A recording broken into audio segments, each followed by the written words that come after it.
ആകാശവാണി.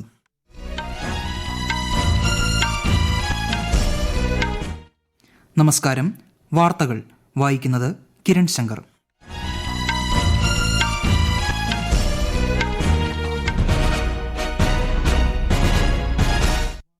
പ്രധാന വാർത്തകൾ. രാജ്യസഭയിൽ പ്രധാനമന്ത്രി നരേന്ദ്രമോദി ഇന്ന് നന്ദി പ്രമേയ ചർച്ചകൾക്ക് മറുപടി നൽകും. പാർലമെന്റ് ബജറ്റ് സമ്മേളനം ഒരു ദിവസത്തേക്ക് കൂടി ദീർഘിപ്പിക്കാൻ തീരുമാനം. ഇന്ത്യ മ്യാൻമാർ അതിർത്തിയിലുടനീളം സുരക്ഷാ വേലി നിർമ്മിക്കാൻ തീരുമാനിച്ചതായി കേന്ദ്ര ആഭ്യന്തരമന്ത്രി അമിത്ഷാ.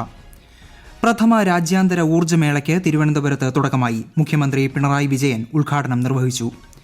അണ്ടർ 19 ലോകകപ്പ് ക്രിക്കറ്റ് ഫൈനലിൽ പ്രവേശിച്ച ഇന്ത്യൻ ടീമിന് അഭിനന്ദനങ്ങൾ നേർന്ന് കേന്ദ്ര കായിക മന്ത്രി അനുരാഗ് സിംഗ് ഠാക്കൂർ. വനിതകളുടെ FIH ഹോക്കിയിൽ ഇന്ത്യ ഇന്ന് ഓസ്ട്രേലിയയെ നേരിടും. ഇന്ത്യൻ പൌരന്മാർക്ക് വിസ രഹിത പ്രവേശനത്തിന് അനുമതി നൽകി ഇറാൻ. വാർത്തകൾ വിശദമായി. പാർലമെന്റിന്റെ ബജറ്റ് സമ്മേളനം ഒരു ദിവസത്തേക്ക് കൂടി ദീർഘിപ്പിക്കാൻ തീരുമാനം. ശനിയാഴ്ച വരെയാണ് സമ്മേളനം നീട്ടിയത്. കഴിഞ്ഞ മാസം 31-ന് ആരംഭിച്ച സമ്മേളനം 9-ന് സമാപിക്കാനിരിക്കെയാണ് തീരുമാനമുണ്ടായത്. സമ്മേളനം ഒരു ദിവസം കൂടി നീട്ടിയതായി രാജ്യസഭാ അധ്യക്ഷൻ ജഗദീപ് ധൻഖർ അറിയിക്കുകയായിരുന്നു. 2014-ന് മുൻപും ശേഷവുമുള്ള രാജ്യത്തിന്റെ സാമ്പത്തിക സ്ഥിതി സംബന്ധിച്ച ധവളപത്രം കേന്ദ്ര സർക്കാർ പാർലമെന്റിൽ അവതരിപ്പിക്കുമെന്ന റിപ്പോർട്ടുകൾക്കിടെയാണ് സമ്മേളനം നീട്ടാനുള്ള തീരുമാനം. അതേസമയം രാജ്യസഭയിൽ ഇന്ന് പ്രധാനമന്ത്രി നരേന്ദ്രമോദി നന്ദി പ്രമേയ ചർച്ചകൾക്ക് മറുപടി നൽകും. പ്രമേയത്തിൽ ഇന്നലെയും സഭയിൽ ചർച്ച തുടർന്നു. ലോക്സഭയിൽ നടന്ന നന്ദി പ്രമേയ ചർച്ചയ്ക്ക് പ്രധാനമന്ത്രി കഴിഞ്ഞ ദിവസം മറുപടി നൽകിയിരുന്നു. ഇന്ത്യ ഊർജ്ജ വാരത്തോടനുബന്ധിച്ച് ഊർജ്ജ മേഖലയിലെ ഉന്നത കമ്പനി മേധാവികളുമായി പ്രധാനമന്ത്രി നരേന്ദ്രമോദി ഇന്നലെ ഗോവയിൽ ചർച്ച നടത്തി. ഊർജ്ജ മേഖലയിൽ രാജ്യം വാഗ്ദാനം ചെയ്യുന്ന അവസരങ്ങൾ, മേഖലയുടെ വളർച്ചയ്ക്കായുള്ള സർക്കാരിന്റെ പ്രതിജ്ഞാബദ്ധത എന്നിവ പ്രധാനമന്ത്രി യോഗത്തിൽ വിശദീകരിച്ചു. അടുത്ത 6 വർഷത്തിനുള്ളിൽ രാജ്യത്തെ ഊർജ്ജ മേഖലയിൽ $67 ബില്യൺ നിക്ഷേപം സമാഹരിക്കുമെന്ന് ഇന്ത്യ ഊർജ്ജ വാരം ഉദ്ഘാടനം ചെയ്ത് പ്രധാനമന്ത്രി പറഞ്ഞിരുന്നു. ഇന്ത്യ മ്യാൻമാർ അതിർത്തിയിലുടനീളം 1643 കിലോമീറ്റർ ദൈർഘ്യത്തിൽ സുരക്ഷാ വേലികൾ നിർമ്മിക്കാൻ കേന്ദ്ര സർക്കാർ തീരുമാനിച്ചതായി കേന്ദ്ര ആഭ്യന്തരമന്ത്രി അമിത്ഷാ. മികച്ച നിരീക്ഷണം ഉറപ്പാക്കുന്നതിനായി പെട്രോളിംഗ് ട്രാക്ക് സംവിധാനമൊരുക്കും. മണിപ്പൂരിലെ മൊറേ മേഖലയിൽ 10 കിലോമീറ്റർ ദൂരത്തിൽ വേലി നിർമ്മാണം പൂർത്തിയായതായും അദ്ദേഹം പറഞ്ഞു. പരീക്ഷണാർത്ഥത്തിൽ നടപ്പാക്കുന്ന ഹൈബ്രിഡ് നിരീക്ഷണ സംവിധാനത്തിലൂടെ അരുണാചൽ പ്രദേശിലും മണിപ്പൂരിലും ഓരോ കിലോമീറ്റർ വീതം ദൈർഘ്യത്തിൽ സുരക്ഷാ വേലി നിർമ്മിക്കുമെന്നും അദ്ദേഹം അറിയിച്ചു. രാജ്യത്തെ 99% കരിമ്പ് കർഷകർക്കും കുടിശ്ശിക കൃത്യസമയത്ത് ലഭിക്കുന്നുണ്ടെന്ന് കേന്ദ്ര സർക്കാർ. കരിമ്പ് കർഷകർക്ക് കുടിശ്ശിക ഇനത്തിൽ ആകെ നൽകാനുള്ള 1,15,000 കോടി രൂപയിൽ 1,14,000 കോടി രൂപ നൽകി കഴിഞ്ഞതായി കേന്ദ്രമന്ത്രി പീയൂഷ് ഗോയൽ ലോക്സഭയിൽ ചോദ്യോത്തരവേളയിൽ മറുപടി നൽകി. മുൻപ് കരിമ്പ് കർഷകർക്ക് കുടിശ്ശിക നൽകുന്നതിൽ 2-3 വർഷത്തെ കാലതാമസം നേരിട്ടിരുന്നതായും മന്ത്രി പറഞ്ഞു. 2013-14 വർഷങ്ങളെ അപേക്ഷിച്ച് നിലവിൽ രാജ്യത്ത് കരിമ്പിന്റെ ഉൽപ്പാദനം 1.5 മടങ്ങ് വർദ്ധിച്ചതായും അദ്ദേഹം അറിയിച്ചു. രാഷ്ട്രപതിയുടെ അഭിസംബോധനയുമായി ബന്ധപ്പെട്ട് രാജ്യസഭയിൽ താൻ നടത്തിയ പരാമർശങ്ങൾ രേഖയിൽ നിന്നും ഒഴിവാക്കിയതിൽ എതിർപ്പ് രേഖപ്പെടുത്തി രാജ്യസഭാ പ്രതിപക്ഷ നേതാവ് മല്ലികാർജ്ജുൻ ഖാർഗെ.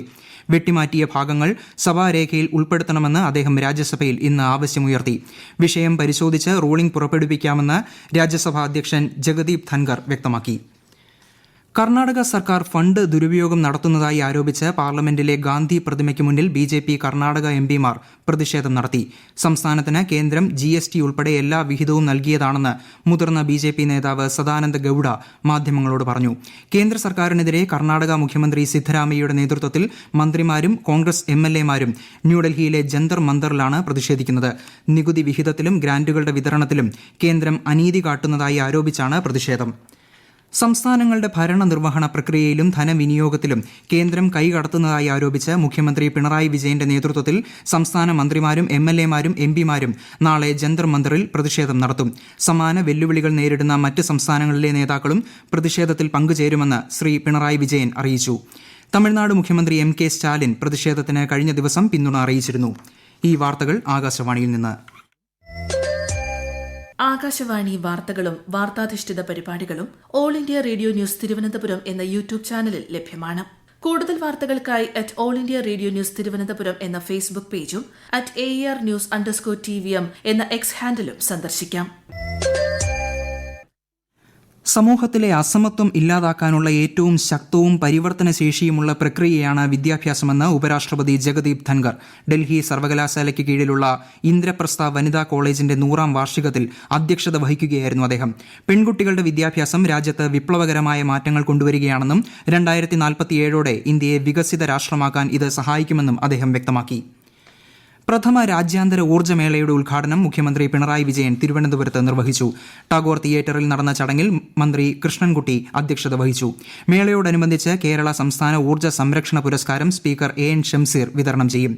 എനർജി മാനേജ്മെന്റ് സെന്ററിന്റെ സ്ഥാപക ദിനത്തോടനുബന്ധിച്ചാണ് ഇന്നു മുതൽ വെള്ളിയാഴ്ച വരെ ഊർജ്ജമേള സംഘടിപ്പിക്കുന്നത്. മാണിക്കൽ പഞ്ചായത്തിൽ നടപ്പിലാക്കിയ ഇലക്ട്രിക് സൈക്കിൾ പദ്ധതിയുടെ ഉപയോഗം സംബന്ധിച്ച പഠന റിപ്പോർട്ട് സ്പീക്കർ പ്രകാശനം ചെയ്തു. കേരളത്തിന്റെ ഊർജ്ജ പരിവർത്തനം എന്ന വിഷയങ്ങളിൽ ചർച്ചകൾ നടക്കും. ഒരു രാജ്യം ഒരു തെരഞ്ഞെടുപ്പ് സംബന്ധിച്ച പരിശോധന നടത്തുന്ന ഉന്നതതല സമിതി 3 രാഷ്ട്രീയ പാർട്ടികളുടെ പ്രതിനിധികളുമായി ന്യൂഡൽഹിയിൽ കൂടിക്കാഴ്ച നടത്തി. മുൻ രാഷ്ട്രപതി രാംനാഥ് കോവിന്ദ് അധ്യക്ഷനായ സമിതി CPIM, തൃണമൂൽ, സമാജ്വാദി പാർട്ടി നേതാക്കളുമായാണ് ചർച്ച നടത്തിയത്. CPIM general secretary Sitaram Yechury ഉൾപ്പെടെയുള്ള നേതാക്കൾ കൂടിക്കാഴ്ചയിൽ പങ്കെടുത്തു.